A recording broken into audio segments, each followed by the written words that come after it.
Welcome to Flashback Tracks.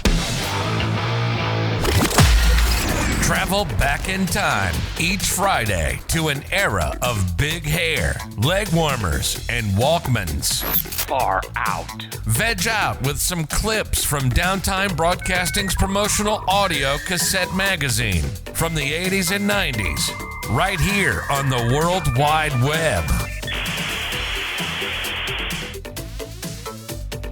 And now another winning promotion reprised from Successful Meetings magazine.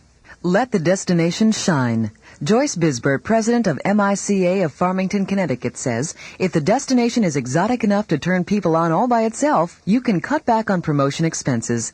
Just be sure to keep that romantic or exotic image in front of potential winners at all times. Send lots of photographs of what they'll see and do. When New York State relaxed its laws to allow insurance companies to hold incentive meetings overseas, Phoenix Mutual Life jumped at the chance to take its agents to London. Since it would be the company's first trip abroad and the appeal of the destination was so strong, less than 1% of the overall budget was allotted to promotion, according to Bisberg.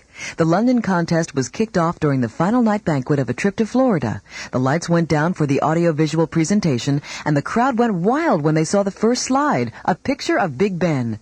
Actors dressed in Shakespearean costumes gave a performance inviting everyone to London. When people returned to their rooms that night, they found ribbon scrolls with copy and calligraphy that read, "If a jolly good time in London is your cup of tea, Phoenix Mutual's President's Club 1988 is the best way to have it." Tins of English tea were left on the pillows. The kickoff was followed by one mailing a month that built upon the theme Great Expectations. Each letter featured stationery bearing both a British flag and some well-known English characters, such as Shakespeare or Henry VIII. In another mailing, a London map was sent with a brief note. A guidebook was also mailed with a note pointing out special attractions in England. Each of the regional offices have been sent posters featuring the dates, theme, and other information about the trip and contest.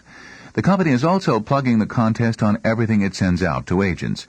Messages like "Don't forget" and "Keep up the work" are meant to keep the contest foremost in their minds. Out of an audience of 1,300 potential qualifiers, Phoenix Mutual originally expected about 300 winners, plus their spouses or guests. However, an additional 75 rooms have already been reserved in a third hotel, the Hilton, for an expected overflow of qualifiers.